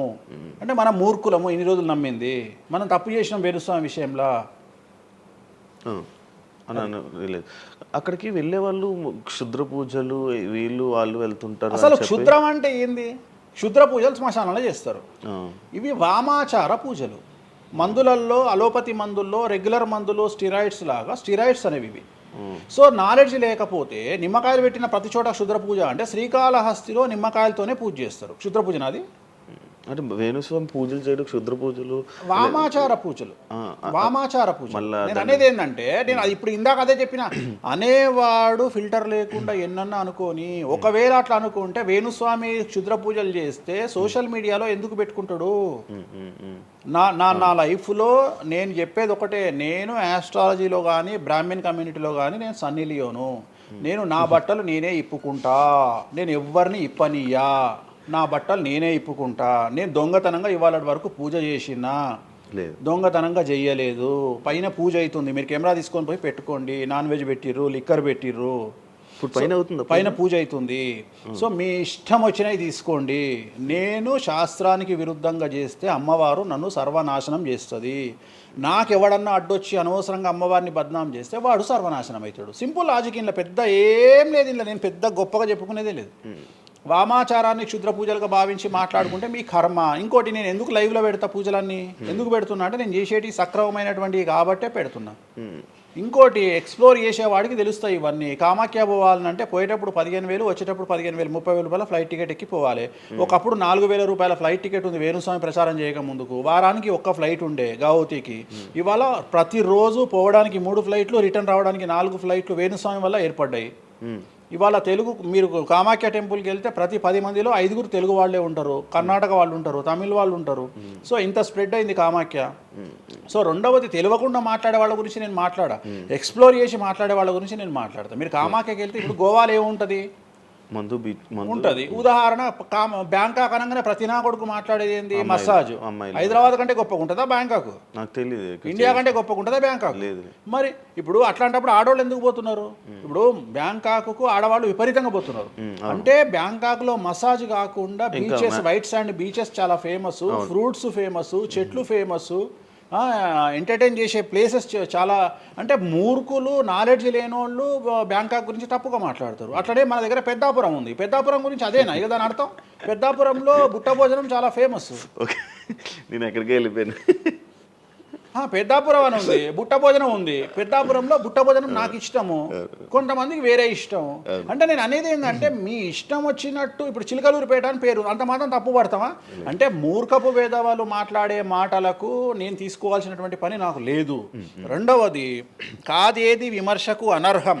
అంటే వేణుస్వామి దగ్గర విషయం ఉంది, వేణుస్వామి సెలబ్రిటీ కంటెంటు, లేదా వేణుస్వామిని ట్రోల్ చేసినా, వేణుస్వామిని తిట్టినా, వేణుస్వామి గురించి సబ్జెక్టు పెట్టినా, కనీసం మనకు ఒక వీడియోతోని ఒక 5 జీతాలు వెళ్తాయి అనేటువంటి నమ్మేటువంటి ప్రజల గురించి నేను మాట్లాడను. ఎందుకంటే నా వల్ల వాళ్ళ జీతాలు వెళ్తున్నప్పుడు నేను సంతోషపడతాను. నా వల్ల జీతాలు వెళ్తున్నప్పుడు నేను ఎంత తిడితే నాకు అంత ఆనందం. ఎందుకంటే వేణుస్వామి మంచోడు అని చెబితే ఎవడు చూడడు. వేణుస్వామిని తిడితే 5 లక్షలు చూస్తాడు. 5 లక్షలు అంటే కనీసం 30,000 రూపాయలు. అంటే నాకు తెలియదు సరిగా, ఒక జీతం వెళ్ళిపోతుంది కదా. సో నేను అనే పాయింట్ ఏంటంటే, నన్ను తిడితే నేను అసలు బాధపడను, నన్ను తిడితే నేను సంతోషపడతా. కారణం ఏంటంటే, అట్లీస్ట్ ఆ వీడియోతోని నన్ను ఒక 1000 మంది అన్న గుర్తుపడతారు. ఇప్పుడు ఆస్ట్రాలజీ పరంగా నాకు ఉండే గుర్తింపు నాకు ఉంది, నేను కాదనను. కానీ ఇంకా నా గుర్తింపు నేను పెంచుకోవాలంటే ఎట్లా పెంచుకుంటా, నాతో అయిపోయింది. ఇంతకంటే నేను ఏం చేయలేను. ఇక నేను మ్యాక్సిమం చేసేసిన ఆస్ట్రాలజీలో. ఇప్పుడు వేణుస్వామి అంటే సౌత్ ఇండియాలో వేణుస్వామి అనగానే ఆస్ట్రాలజీ పేరు వస్తుంది, ఆస్ట్రాలజీ అనగానే వేణుస్వామి వస్తుంది. ఎవడు అవునన్నా కాదన్నా నేనే మార్గదర్శకం, దీంట్లో అనుమానమే లేదు. కానీ ఇంతకంటే నాకు ఇంకేదో కావాలి అంటే నేను డబ్బులు, ఇప్పుడు మీరు నా దగ్గరకు వచ్చిరు, ఎక్కడైనా నా నేమ్ ప్లేట్ మీరు చూసిరా? చూడలేదు. నా ఫోటో కనిపిస్తుందా మీకు నా ఆఫీస్లో? లేదు. అది నా రేంజ్, అది నా రేంజ్. నాకు విజిటింగ్ కార్డు ఉండదు, నాకు విజిటింగ్ కార్డు ఉండదు, నాకు నేమ్ ప్లేట్ ఉండదు, నాకు నా ఫోటో ఉండదు ఎక్కడ. అమ్మవారి ఫోటోలు, వెంకటేశ్వర ఫోటోలు తప్ప నా పర్సనల్ ఫోటోలు నేను ఎక్కడ పెట్టుకోను. మీరు నన్ను వేణుస్వామి కాదు ఎల్లయ్య అన్న నేను యాక్సెప్ట్ చేస్తాను. ఒకవేళ ఒకరోజు యాంకరింగ్లో ఒక ఆమె ఏం చేసిందంటే, అమ్మాయి ఇంటర్వ్యూ చేయబోతూ వేణుస్వామి కాకుండా ఏదో కొత్త పేరు చెప్పింది, కొత్త పేరు చెప్పి భయపడ్డది. అంటే నేను ఫ్లోలో చెప్పేసి భయపడ్డది. స్వామి తప్పు చెప్పినా అంటే నీ ఇష్టం వచ్చిన పేరు చెప్పుకోపో అన్న. జనాలకైతే నేను వేణుస్వామి అని తెలుసు కదా. ఇప్పుడు వేణుస్వామి బొమ్మేసి పుల్లయ్య అంటే అయితే వేణుస్వామి అనుకుంటారు కదా జనాలు. నేను అనేది అది. సో నాకు ఎంత విమర్శ చేస్తే ఐఎమ్ ఫీల్ హ్యాపీ. అదే మీ గురించి మీరు అంత క్రియేట్, జనాల్లో అందరికీ తెలుసు, అంత ఉంది ఆల్రెడీ. నేను మౌత్ పబ్లిసిటీని నమ్ముతా. మౌత్. రెండవది సింపుల్ లాజిక్. తెలుగు జనాలు అంత పిచ్చోళ్ళ, ఎక్కడ ఎవరి గురించి నెగిటివ్ పడుతుంది, ఏం పడుతుంది, ఎందుకు పడుతుంది, దీని వెనకాల ఏం జరుగుతుంది అని ఆలోచించలేనంత చవటలో నేను అనుకోను. ప్రతి యాడ్ను క్షుణ్ణంగా పరిశీలిస్తారు, ప్రతి టీవీలో టెలికాస్ట్ అయ్యే ప్రతిదీ క్షుణ్ణంగా పరిశీలిస్తారు, దీని వెనక వీళ్ళ మోటో ఏంది అనేది కూడా ఆలోచిస్తారు. సో చాలా సింపుల్గా అనలైజ్ చేస్తారు. సో అంత మాత్రాన నాకు వచ్చేదేముంది, జనాలు ఒకటి నన్ను విమర్శించేవాడికి లేదా నన్ను శత్రువుగా భావించేవాడు ఆ 2 రోజులు మంది ఎక్కువ తాగుతాడు, 2 పెగ్గులు, అంతకుమించి వాడు వీకేది ఏం లేదు. రెగ్యులర్గా తాగే మందు కంటే 2 పెగ్గులు ఎక్కువ తాగుతాడు, 2 ముక్కలు ఎక్కువ తింటాడు, ఎందుకంటే అబ్బా వేణుస్వామికి ఏదో అయిపోయింది అని. కానీ అంతకుమించి జరిగేది ఏముంటుంది, వేణుస్వామి మర్డర్ చేసినా, మానభంగం చేసినా రాజ్యాంగానికి అతీతంగా లోపలికి పోతాడు. అది కాకుండా 19(1) ప్రకారమే ఎవరికైతే జనాలకు స్వేచ్ఛ మాట్లాడే హక్కు ఉందో దాన్ని బేస్ చేసుకుని వేణుస్వామి మాట్లాడతాడు తప్ప వేణుస్వామి రాజ్యాంగాన్ని మీరి ప్రవర్తించేటువంటి పరిస్థితి లేదు. రాజ్యాంగానికి లోబడి ప్రవర్తిస్తాడు. సో ఆర్టికల్ స్పీచ్ 19(1) ప్రకారమే మాట్లాడతాడు. దీంట్లో ఎటువంటి సమస్యలు లేదు. నా వృత్తి ఆస్ట్రాలజీ, సో పర్ఫెక్ట్గా మాట్లాడుకుంటా. కానీ నా గురించి నెగిటివ్గా మాట్లాడే వాళ్ళు ఎప్పుడు కూడా నా శ్రేయోభిలాషలే, ఎందుకంటే వాళ్ళు నా స్థాయిని పెంచుతూ ఉన్నారు కాబట్టి నేను వాళ్ళని ఎప్పుడూ శత్రువులుగా భావించను. వేణుస్వామి గారితో డేంజర్ అంటే మిగతా కొంతమంది బ్రాహ్మణ లైక్ పంతులు కానీ వీళ్ళు కానీ చెప్పేది ఇది, వేణుస్వామి గారి డేంజరు, ఆయన్ని ఒకవేళ ఏమైనా అంటే మళ్ళీ ఆయన పూజలు చేసి మనం నాశనం అయిపోయేలా ఇది కూడా ఆయన చేయగలడు, పవర్స్ ఉన్నాయి. నమ్ముతున్నట్టే కదా, అంటే నాకు వర్తుందనే కదా. అలా అర్థం కాదు, వర్తున్నట్టే కదా. ఇప్పుడు వర్త్ లేకపోతే ఫీల్ కావాలి, భయపడుతున్నారంటే నమ్ముతున్నట్టే కదా. సబ్జెక్ట్ ఉందని నమ్ముతున్నారు కదా. ఓకే ఓకే, పవర్స్ ఉన్నాయి, పవర్స్ నమ్ముతున్నారంటే సబ్జెక్టే కదా. అది తప్పేం లేదే దాంట్లో, దాని తప్పేం లేదు కదా. అంటే నా దగ్గర పవర్స్ నమ్ముతున్నారు కదా, అంటే ఇట్ ఈస్ ప్రూవ్డ్ కదా. నేను అనే పాయింట్ ఏంటంటే, నేనేదో జనాల్ని ఉద్ధరిస్తా, నేనేదో జనాలకు పూజలు చేసి వాళ్ళను మంచి చేస్తా అనుకున్నప్పుడు ఫస్ట్ అడిగే క్వశ్చన్ ఏంటంటే, రేపు ఇచ్చినాయాలా నీకు వచ్చిన సమస్యల్ని క్లియర్ చేసుకోరా అంటారు ఫస్ట్. మరి నా సమస్యలు నేను క్లియర్ చేసుకుంటా కదా, లాజికా కాదా? చేస్తారా నిజంగా? నేను అడిగే పాయింట్ మీకు అర్థం కాలా? అర్థమైంది. నేను చెప్తున్నది ఒకటి, నీకు అర్థమైతుంది. ఏమంటున్నా, నాకు ఒక న్యాయపరమైన చిక్కు వచ్చినప్పుడు దాని నుండి బయటపడడానికి నేను పూజలు చేసుకుంటానా, చేసుకోనా? మరి వాటి ద్వారానే కదా నేను జనాలకి. ఇప్పుడు నీకేదన్నా ప్రాబ్లం వచ్చి రేపు పొద్దున వేణుస్వామి గారు నాకు ఈ సమస్య వచ్చింది అంటే సమస్య మీరు ఎప్పుడు నమ్ముతారు? నన్ను మీరు చేశాక అది మీరు నేను బయటపడ్డప్పుడు నమ్ముతారు. అదే మీ సమస్యల నుంచి మీరు బయటపడ్డాక జనాలు నమ్ముతారు. అర్థమైంది. బట్టతల పెట్టుకొని నేను వెంట్రుకలు మొలిపిస్తాను టీవీలో యాడ్ ఇస్తే అమనాబూతులు తిడతారు, అరే నీకే గుండు మీద ఎంటికలు లేవు నువ్వేం మొలికిస్తావురా అని. అట్లనే నేను కూడా నా స్టామినా ఏందో జనాలకు తెలియజెప్పాలి అంటే నేను నా సమస్యల నుండి బయటపడ్డప్పుడే కదా ఎదుటి వ్యక్తికి చేసే రైట్స్ నాకు ఉంటాయని చెప్తున్నా. అంటే ఇప్పుడు మీకు వచ్చిన సమస్యల నుంచి మీరు బయటపడ్డానికి మీకు మీరే పూజ చేసుకున్నారు. ఎందుకు చేసుకో? నా జాతకాన్ని నేను విశ్లేషించుకుంటా కదా. నాకు వచ్చే సమస్య నేను అనుకోను, బట్ నేను సమస్యలు వస్తే వాటిని క్లియర్ చేసుకోవడానికి నాకుండే రెమెడీస్ నాకు ఉంటాయి కదా. మీరు చేశారు ఆ పూజల్లో ఎవరైనా నష్టపోయారా? ఎవరిని నేను అనేది ఏంటంటే మనం బాగుండాలని కోరుకుంటాం. ఇంకోటి ఏంటంటే ఫస్ట్ నేను శత్రువుగా భావించాలి కదా. నేను అంత దూరం ఆలోచించాను. నేను ఎదుటి వ్యక్తిని శత్రువుగా ఎప్పుడు భావిస్తా అంటే వ్యక్తిగతంగా వచ్చి నన్ను కొట్టినప్పుడు నేను భావిస్తా. అంటే నా గురించి చెడుగా మాట్లాడడం అనేది నాకు శత్రువు కాదు, ఎందుకంటే వాళ్ళ వృత్తి అది. బోల్డ్ మంది మాట్లాడతారు, అందరూ శత్రువులు. నేను అదే అంటున్నా. ఇప్పుడు ఇదే వీడియో కింద మళ్ళీ పెడతాడు ఎవడో, మళ్ళీ వచ్చిన వారా పంది అని పెడతాడు. ఇప్పుడు నేను వాడిని ఇల్లు ఎత్తుక్కుంటూ పోవాలా నేను? వాడిని ఇల్లు నాకు కనీసం లక్షల్లో క్లయింటేల్ ఉంటుంది. ఈ వీడియో కింద తిడితే తిడితే ఒక 10 మంది తిడతారు. ఈ 10 మంది అలవాటు కాదు, కలియుగ ధర్మము. నేను చాలా ప్రాక్టికల్గా ఉంటా.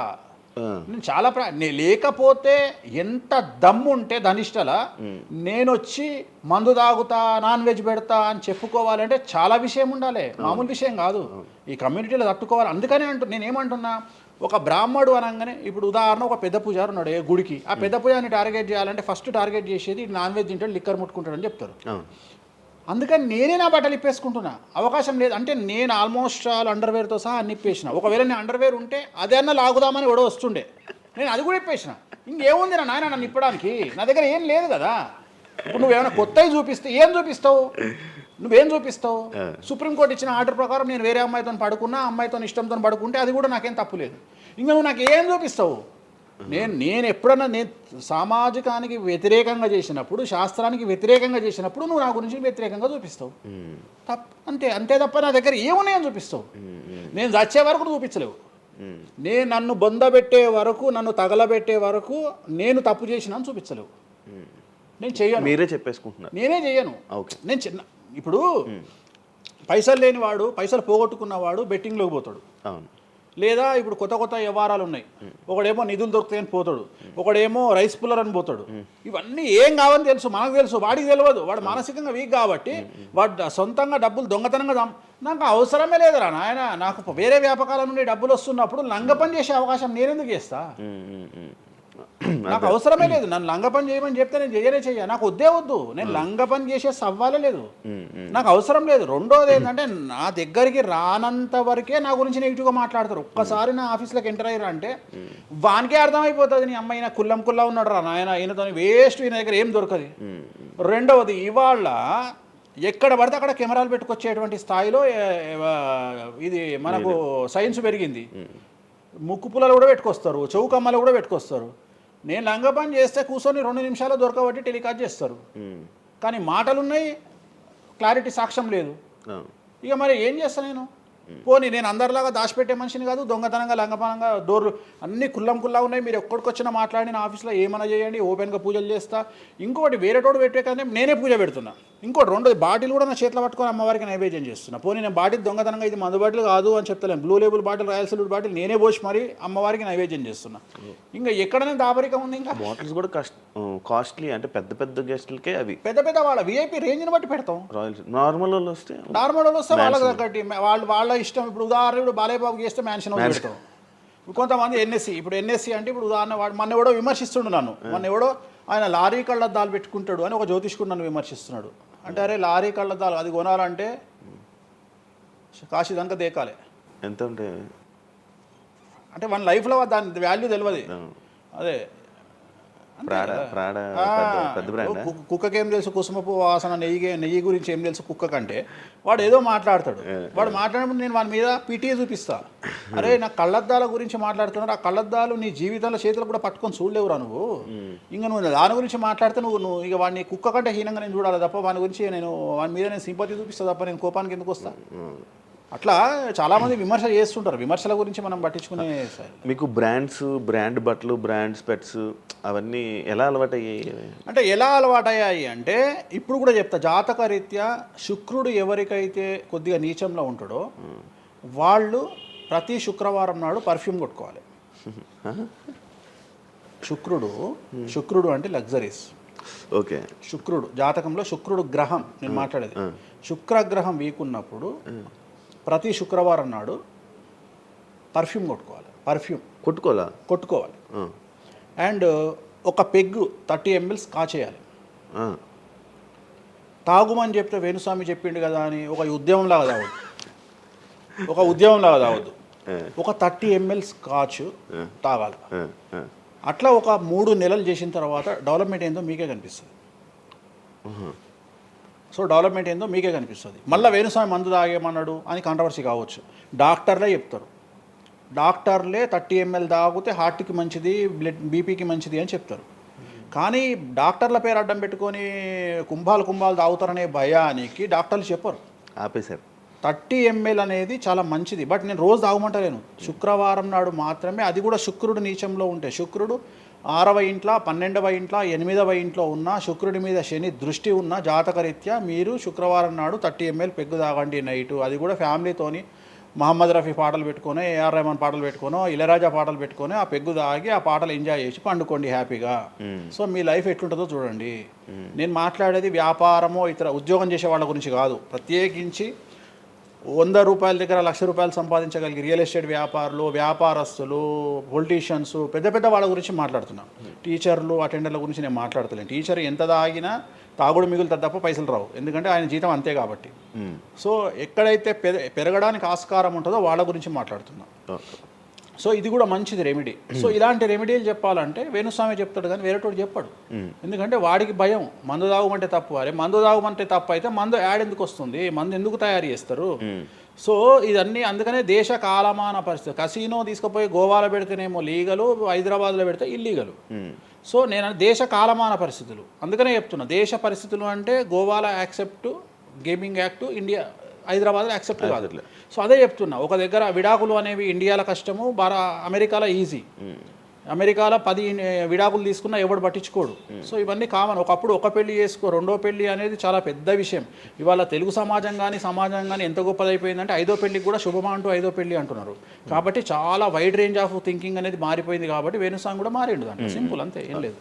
ఇనయ మీ ఫ్రెండే ఇనయ ఫ్రెండ్ అనే పదం తప్పు కదా. ఫాలోవర్స్ ఉంటారు, నా క్లయింట్లు ఉంటారు, నా క్లయింట్లు ఉంటారు, అంతేగాని. తనకి బాయ్ ఫ్రెండ్ రీసెంట్గా బాయ్ ఫ్రెండ్ వచ్చి బ్రేకప్ అయింది కదా, మరి మీరు చెప్పలేదా తనకి? ఇలా నాకు సంబంధం లేదు. మీ దగ్గర కూడా పూజ చేయించుకున్నారు కదా మీ దగ్గర. నేను పూజ చేసింది ఆమె పర్సనల్ ఇష్యూ కోసం కాదు కదా. నేను ఆమె పూజ చేసింది సినిమా కోసం చేసినా. ఇప్పుడు రాజాసార్లు ఆమె చేస్తుంది కదా, ప్రభాస్ సినిమాలో ఆమె యాక్టింగ్ చేస్తుంది. అంతవరకు నా దగ్గరికి 190 మంది వస్తారు కదా, వాళ్ళ గురించి వ్యక్తిగతంగా వాళ్ళని కంటిన్యూగా ఉండేది నాకు లేదు. నాగ చైతన్య శోభిత జాతకాన్ని మీరు చెప్పడం జరిగింది కదా, అది తప్పని ఇప్పటికైనా ఒప్పుకుంటున్నారా? టైం విల్ డిసైడ్ అండి ఏదైనా కానీ. నేను జాతకాలు చెప్తా, పర్సనల్గా నాకు ఎవరి మీద ఏ కోపాలు ఉండవు. వేణుస్వామి జాతకం చెప్పినప్పుడు కామెడీ, 2-3 ఏళ్ళు అయినాక సీరియస్. సో నేను నమ్మింది నేను చెప్పిన, సింపుల్. ఓకే. సెలబ్రిటీ జాతకాలు వేణుస్వామి చెప్పి కలకల్లాడిన వేణుస్వామి ఈ మధ్య సెలబ్రిటీల నుంచి కొంచెం రావడం కానీ విజిటింగ్ కొంచెం తక్కువ అయ్యి డౌన్ అయ్యింది అంటున్నారు, నిజమా అది? పెరిగింది. ఓ పెరిగింది. కాకపోతే ఇంతకు ముందులాగా పబ్లిక్లో పెట్టట్లేదు. ఓకే, నేను పెట్టట్లేదు. ఓకే, దిష్టి అనా? దిష్టి అని కాదు, నేను పెట్టట్లేదు. అవసరం లేదు, ఆ స్థాయి దాటిపోయినా అనుకుంటున్నా. అంటే పబ్లిసిటీ చేసే స్థాయి దాటిపోయినా అనుకుంటున్నా. ఓకే, పబ్లిసిటీ స్టంట్లు ఎందుకులే లోపల. ఇప్పుడు నేను అనేది ఏంటంటే, ఒక టీవీ ఛానల్ బ్రేకింగ్ న్యూస్ ఇచ్చి, ఉదాహరణ TV9 గురించి మాట్లాడుకుందాం. 2002-2000 సంవత్సరంలో స్టార్ట్ అయిన టీవీ ఛానల్ బ్రేకింగ్ న్యూస్ కోసము తన స్టాండర్డ్స్ క్రియేట్ చేయడం వరకే తన ప్రయత్నం తను చేస్తుంది. ఒక లెవెల్ వచ్చిన తర్వాత, ఒక నెంబర్ 1 పొజిషన్ వచ్చిన తర్వాత చిల్లర వేషాలు వేయదు. అట్లనే వేణుస్వామి దానికోసం ప్రయత్నం చేసిండు, సెలబ్రిటీ జాతకాలు చెప్పిండు. వేణుస్వామికి ఆ స్టేజ్ వచ్చింది కాబట్టి వేణుస్వామి ఇప్పుడు చిల్లర వేషాలు వేయదలుచుకోలే. అంటే ఇప్పుడు వాళ్ళ గురించి వీళ్ళ గురించి చెప్పి వేణుస్వామి సెలబ్రిటీ.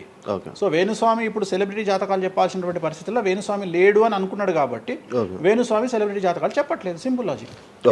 నాకు కావాల్సిన పబ్లిసిటీ కంటే ఎక్కువ వచ్చింది, ఇంకేం చేసుకుంటా నేను? నాకు ఎక్కువ ఎక్స్ట్రీమ్ వస్తుంది, నాకు వద్దు. ఇప్పుడు వేరే వాళ్ళు ఉన్నారు, వాళ్ళు చెప్పుకుంటున్నారు. ఇప్పుడు నేను స్లో చేసినప్పటి నుండి ఆగస్టు నుండి మీరు యూట్యూబ్ చెక్ చేస్తే వేరే జ్యోతిష్కులు వేసుకుంటారు అంతే. ఇప్పుడు వేరే జ్యోతిష్కులు కంటిన్యూగా పోతున్నారు, సినిమా హీరోల గురించి చెప్తున్నారు, పొలిటీషియన్ల గురించి చెప్తున్నారు. నేను తమ్మునేలు చూస్తుంటా కదా, విపరీతంగా చెప్పుకుంటారు. మీ నుంచే స్టార్ట్ చేశారు. నేను అదే చెప్తున్నా. కానీ నేను చెప్తే మనోభావాలు దెబ్బతింటాయి, కానీ వాళ్ళు చెప్తే తినవు. ఎందుకంటే నాకున్న స్ట్రైక్ రేట్ అట్లాంటిది. మీరు వైరల్ కంటెంట్. ఎస్, అదే చెప్తున్నాను నేను. ఇంకా ఆ రేంజ్కి వచ్చినా కాబట్టి నేను చెప్పదలుచుకోలే, వదిలేసిన. అంటే ఈ రేంజ్ రావడం కోసం చెప్పినా. ఎందుకు చెప్పొద్దు? రేంజ్ వచ్చి వదిలేసిన.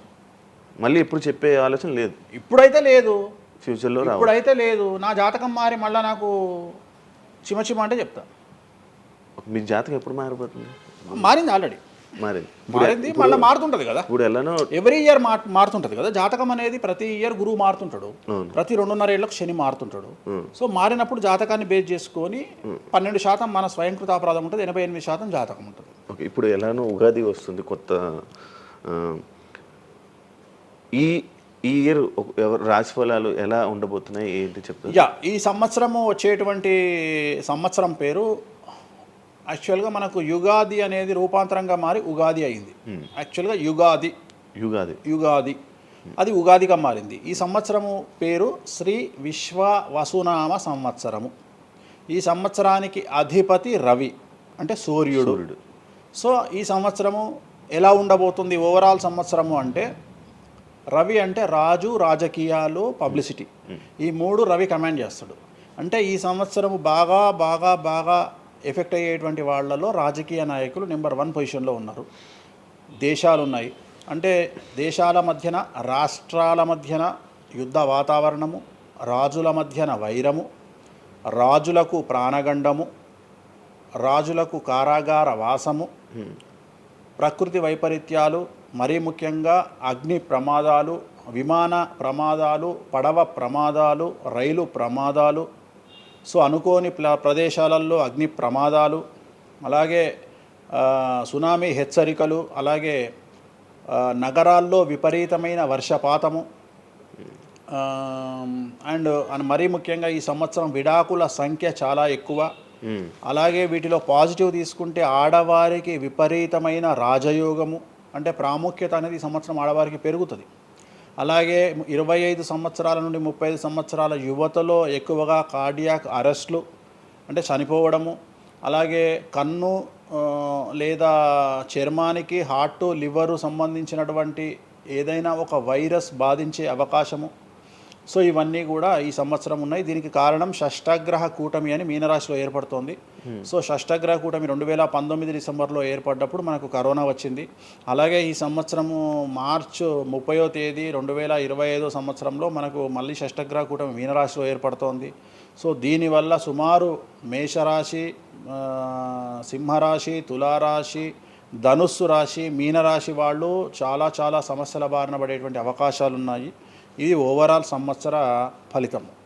ఇక మేషాది మీనరాశిలో ద్వాదశ రాశులు కనుక తీసుకున్నట్టయితే, మేషరాశి గురించి తీసుకుంటే, మేషరాశికి ఎవరైతే 1995 నుండి 2003 మధ్యన జన్మించి ఉన్నారో వాళ్ళందరికీ ఈ సంవత్సరము రెండవసారి ఏలినాటి శని ప్రారంభమవుతూ ఉంది. సో రెండవసారి ఏలినాటి శని అనేది చాలా డేంజరు. సో న్యాయపరమైన చిక్కులు, ఆర్థికపరమైన చిక్కులు, సమాజంలో చెడ్డ పేరు, అనారోగ్య సమస్యలు, అలాగే ఆర్థిక అస్తవ్యస్తము, అంటే సరి అయినటువంటి నిర్ణయాలు తీసుకోకుండా ల్యాండ్ కొన్నా, ప్లాట్లు కొన్నా, ఫ్లాట్లు కొన్నా, ఇండ్లు కొన్నా లిటిగేషన్ అయ్యే అవకాశము, పెట్టుబడిలో విపరీతమైన ధన నష్టము, అలాగే తల్లిదండ్రులలో ఒకరికి ప్రాణగండాలు. సో ఇవన్నీ, అలాగే వీసాలు రిజెక్ట్ అవ్వడము, H1B వీసాలు క్యాన్సిల్ అవ్వడము, ఇండియాకు రావడం వేరే దేశం నుండి, ఉద్యోగం కోల్పోవడము, అలాగే ఆర్థిక నష్టము, ఇవన్నీ కూడా కనిపిస్తూ ఉన్నాయి ఈ సంవత్సరం మేషరాశి వారికి. మరి ఏం చేయాలా అంటే, నలుపు రంగు దుస్తులకు దూరంగా ఉండాలి. తిరునల్లార్ శనీశ్వర ఆలయంలో ప్రత్యేకమైన శని పూజ నిర్వహించుకోవడం ద్వారా సమస్యల నుండి బయటపడేటువంటి అవకాశాలు 100కి 100% ఉన్నాయి. నెక్స్ట్ వృషభ రాశి. ఈ సంవత్సరం 100కి 100% అనుకూలంగా ఉన్నటువంటి రాశి వృషభ రాశి. పట్టిందల్లా బంగారంగా ఉంటుంది, ఏది చేసినా సక్సెస్ కనిపిస్తుంది. గత 5 సంవత్సరాల నుండి పడుతున్నటువంటి కష్టాలన్నీ తొలగిపోతాయి. సో ఆర్థికంగా విపరీతంగా ఉంటుంది. వ్యాపారంలో రూపాయికి 10 రూపాయల లాభం వస్తుంది. ఉద్యోగస్తులకు ట్రాన్స్ఫర్స్ ఉంటాయి, ప్రమోషన్లు ఉంటాయి. ప్రభుత్వ ఉద్యోగస్తులకు మ్యూచువల్ కింద భార్యాభర్తలు ఒకే ప్రదేశానికి వచ్చేటువంటి అవకాశాలు కనిపిస్తూ ఉన్నాయి. విద్యార్థులకు ఉత్తీర్ణత శాతం ఉంటుంది. అలాగే కోరుకున్నటువంటి యూనివర్సిటీలో ప్లేస్మెంట్స్ దొరుకుతాయి. అలాగే విదేశీ వీసాలు అప్రూవ్ అవుతాయి. రైతులకు 2 పంటలు అనుకూలంగా ఉంటాయి. కళాకారులకు మంచి కార్యక్రమాలు వస్తాయి. విదేశాల్లో కార్యక్రమాలు నిర్వహిస్తారు కళాకారులు. సో ఏ రకంగా తీసుకున్నా వృషభ రాశి వారికి అనుకూలమైన ఫలితాలు ఉన్నాయి, ఎటువంటి రెమెడీస్ అవసరం లేదు. నెక్స్ట్ మిథున రాశి. సో వ్యయ గురువు నుండి జన్మ గురువులోకి మారుతున్నటువంటి గురువు వల్ల విపరీత రాజయోగం అనేటువంటిది మిథున రాశి వారికి గోచరిస్తూ ఉంది. సో మిథున రాశి వారికి ఈ సంవత్సరం పట్టిందల్లా బంగారంగా ఉంటుంది. ఇంతకుముందు చెప్పినట్టుగా ఈ రాశికి కూడా 100కు 100% అనుకూలంగా ఉంది. మరీ ముఖ్యంగా రాజకీయ నాయకులకు అన్ఎక్స్పెక్టెడ్ పాజిటివ్ థింగ్స్ జరగడం ఈ సంవత్సరం గమనించాల్సినటువంటి విషయం. అవివాహితులకు వివాహయోగ సూచనలు, సంతానం లేని వారికి సంతాన యోగము, ఉద్యోగం లేని వారికి ఉద్యోగము, ట్రాన్స్ఫర్స్ కోరుకునే వారికి ట్రాన్స్ఫర్స్, అలాగే అన్ని రంగాల్లో పనిచేసేటువంటి వారికి, ప్రభుత్వ ప్రైవేటు ఉద్యోగాల్లో ఉండేవారికి పాజిటివ్ థింగ్స్, ప్రమోషన్లు, ట్రాన్స్ఫర్స్, వ్యాపారస్తులకు అనుకూలతలు ఇవన్నీ కూడా కనిపిస్తూ ఉన్నాయి. స్త్రీలకు మరీ ముఖ్యంగా అనుకూలంగా ఉండబోతూ ఉంది. సో మిథున రాశి వారికి ఎటువంటి సమస్యలు ఈ సంవత్సరం లేవు. సో నెక్స్ట్ వచ్చే రాశి కర్కాటక రాశి. సో కర్కాటక రాశి వారికి సంబంధించి 100కు 90% అనుకూలమైనటువంటి ఫలితాలు ఉన్నాయి. 10% సమస్య ఏమిటి అంటే మే 9, 2025 నాడు గురువు వ్యయంలోకి వస్తూ ఉన్నాడు. మిథున రాశి ప్రవేశం అనేటువంటిది గురువు వ్యయంలోకి వస్తూ ఉన్నాడు. అది ఒక్కటే ఒక సమస్య కనిపిస్తూ ఉంది. సో 90% చాలా అనుకూలంగా ఉండబోతూ ఉంది. అష్టమ శని వెళ్ళిపోతుంది. 9వ ఇంట్లోకి శని భాగ్యస్థానంలోకి వస్తున్నాడు. సో అనుకూలమైనటువంటి ఫలితాలు ఉన్నప్పటికీ ఎవరైతే కర్కాటక రాశి జాతకులు 60 సంవత్సరాలు దాటి ఉంటారో వాళ్లకు సమస్యలు అనేటువంటివి, ఆరోగ్యపరమైన ఇబ్బందులు అనేటువంటివి కనిపిస్తున్నాయి. అలాగే తొందరపాటు నడక వల్ల, అంటే మెట్లు ఎక్కేటప్పుడు దిగేటప్పుడు నీరు ఉన్న దగ్గర నడిచేటప్పుడు జాగ్రత్తలు తీసుకోండి. ఎందుకంటే గురువు వ్యయం వల్ల కింద పడి కాళ్ళు చేతులు విరగొట్టుకునే అవకాశం ఉంది కర్కాటక రాశి వారికి. మరి రెమెడీ ఏమిటి అంటే ప్రతి గురువారం నాడు లెమన్ ఎల్లో షర్ట్ ధరించడం మగవాళ్ళైతే, ఆడవాళ్ళైతే లెమన్ ఎల్లో డ్రెస్సును ధరించడం వల్ల కర్కాటక రాశి వారు సమస్యల నుండి బయటపడతారు. నెక్స్ట్ సింహరాశి.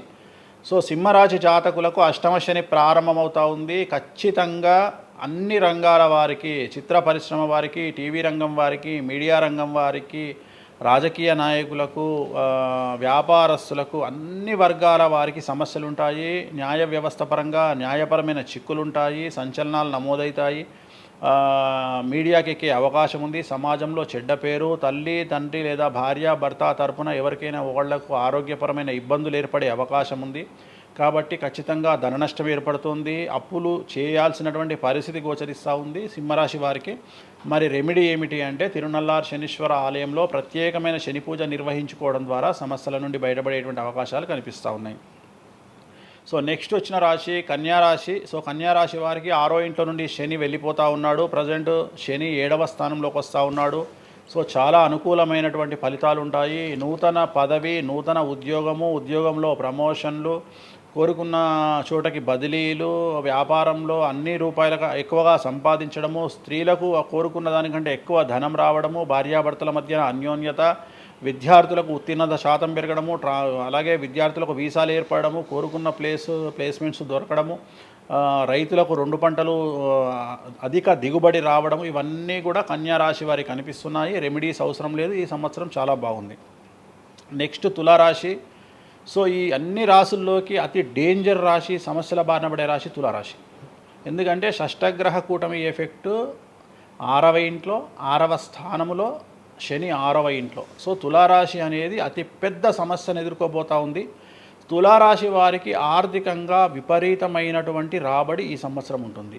డబ్బు మినహా అన్ని రకాలుగా మీకు సమస్యలు ఉంటాయి. డబ్బు కోరుకున్న దానికంటే ఎక్కువగా వస్తుంది, కానీ న్యాయపరంగా, ఆర్థిక పరంగా, సామాజికంగా తప్పుడు నిర్ణయాలు లేదా తప్పుడు సమస్యలు లేదా సమాజంలో చెడ్డ పేరు, సమాజంలో సంఘంలో చెడ్డ పేరు, ఆరోగ్యపరమైన ఇబ్బందులు, న్యాయపరమైన చిక్కులు. సో తులారాశి వారికి ఏ విధంగా తీసుకున్నా ఒక్క డబ్బు మినహా మిగతా అన్ని సమస్యలే. డబ్బు రాబడి మాత్రమే గొప్పగా కనిపిస్తూ ఉంది, అన్ని సమస్యలే కనిపిస్తూ ఉన్నాయి.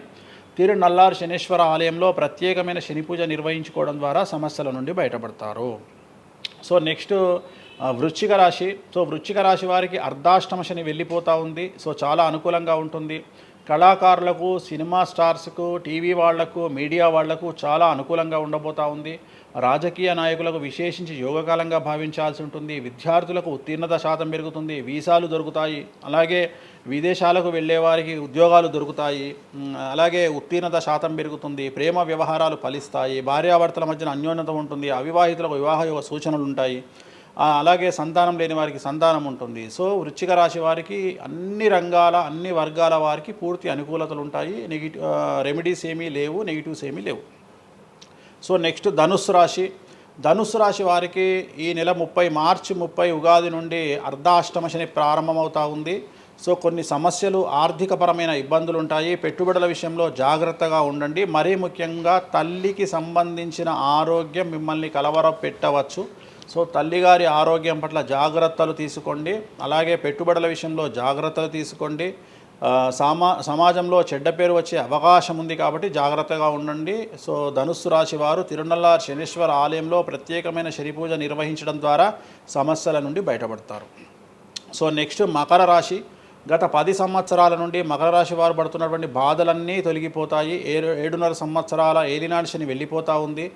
సో పట్టిందల్లా బంగారంగా ఉంటుంది. ఆర్థికంగా, సామాజికంగా, రాజకీయంగా, న్యాయపరంగా, వివాహపరంగా, సంతానపరంగా, అవివాహితులకు వివాహ యోగ సూచనలు, సంతానం లేని వారికి సంతానము, ఉద్యోగం లేని వారికి ఉద్యోగము, విదేశాల్లో ప్రయత్నం చేసే వారికి అనుకూలతలు, అలాగే ట్రాన్స్ఫర్సు, ప్రమోషన్స్ అన్నీ కూడా అనుకూలంగా ఉన్నాయి. ఎటువంటి రెమెడీస్ అవసరం లేదు. కానీ ఒకే ఒక్క విషయం, భార్యాభర్తల మధ్యలో గొడవలు వచ్చేటువంటి అవకాశాలు కనిపిస్తూ ఉన్నాయి. మకర రాశి వారికి ఎడబాటు కనిపిస్తూ ఉంది. ఆ ఒక్క విషయంలో జాగ్రత్తలు తీసుకోండి, కోపాన్ని తగ్గించుకోండి.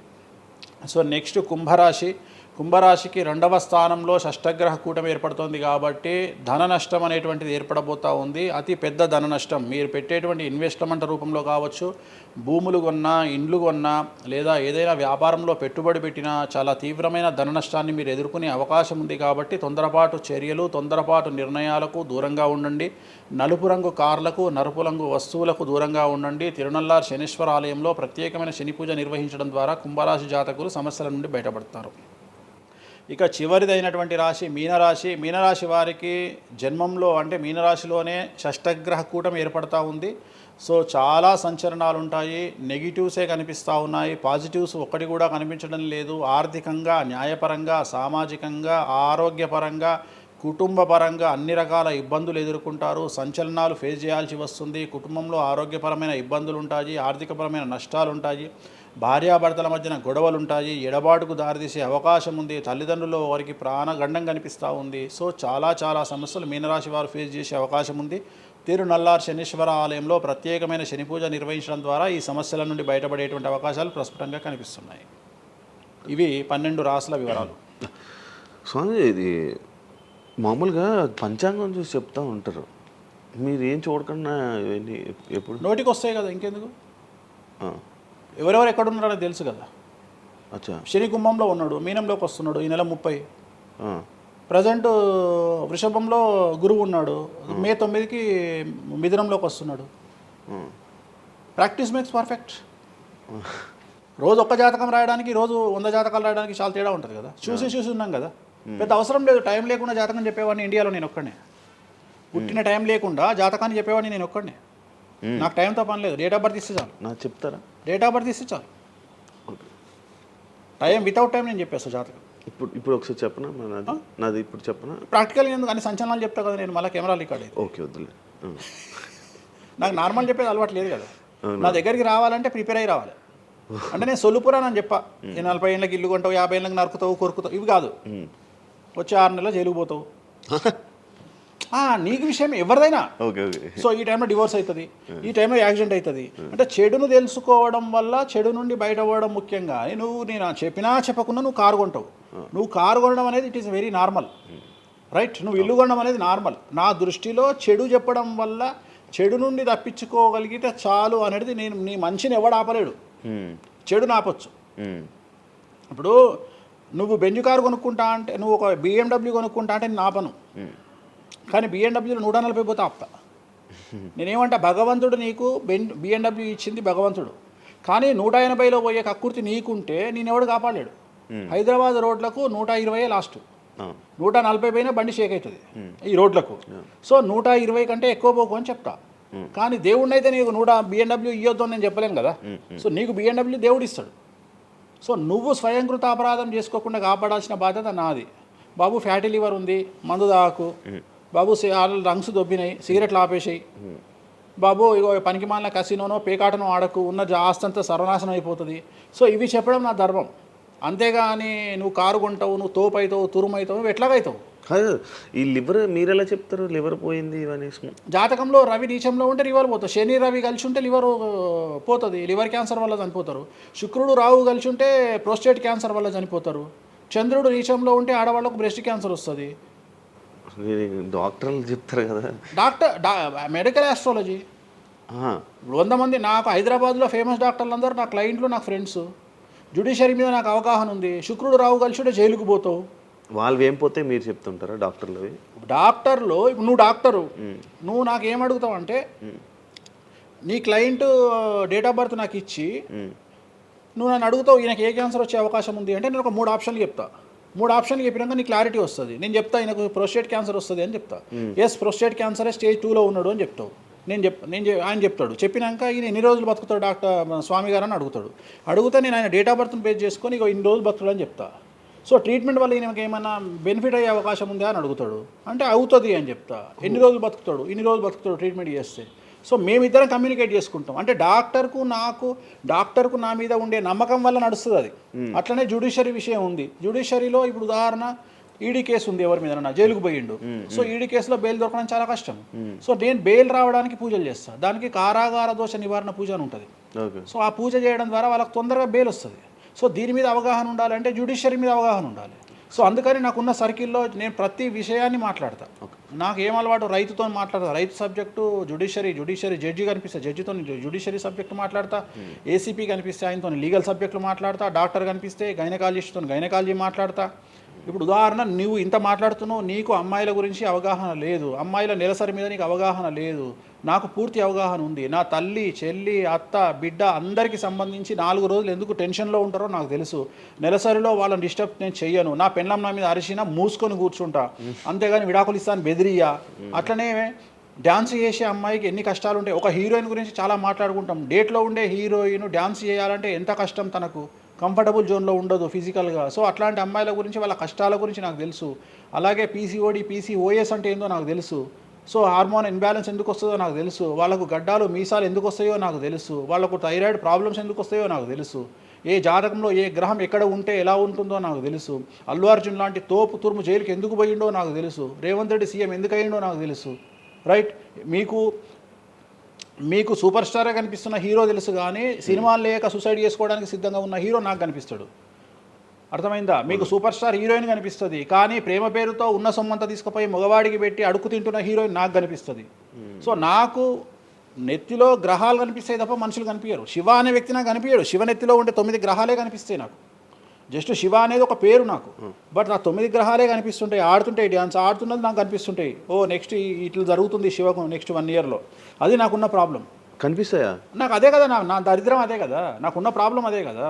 సో నాకు నీ జాతకం ఏందో నాకు కనిపిస్తుంటుంది తర్వాత. అందువల్లనే అట్లా ఆపుకోలేక నోటి దురద వల్ల తొందరపాటు చెప్పే ఇట్లాకి వచ్చిన. అందుకనే ఆపుకుంటున్న వాటిని. అది ఇప్పుడు నా చూసి అంటే చెప్పేస్తారు, మొత్తం కనిపిస్తున్నాయి. అది ఏదో మన సినిమాలో ఉంటుంది, ఆయనకి మొత్తం ఇక్కడ రాత కనిపిస్తుంటుంది. భగవంతుని దయ అంతే. Okay done. థ్యాంక్ యూ స్వామి గారు. టైం లేక మనం తక్కువ తప్పకుండా మళ్ళీ త్వరలో ఒక 4-5 నెలల్లో మళ్ళీ మంచిగా చేద్దాం, మళ్ళీ కలిసి మళ్ళీ మాట్లాడదాం. Thank you so much interview ఇచ్చిన. మరొకసారి ప్రేక్షకులకు శ్రీ విశ్వావసునామ సంవత్సర ఉగాది శుభాకాంక్షలు. ఈ సంవత్సరం అంతా శ్రీ వెంకటేశ్వర స్వామి వారి అనుగ్రహంతో మీకు అన్ని శుభాలే జరగాలని కోరుకుంటూ ఓం నమో Venkateshayya. Thank you so much. చూసారు కదా ఇంటర్వ్యూ. ఇంకో గెస్ట్తో మళ్ళీ మీ ముందుకు వస్తాం. అంతవరకు సీ. బాయ్.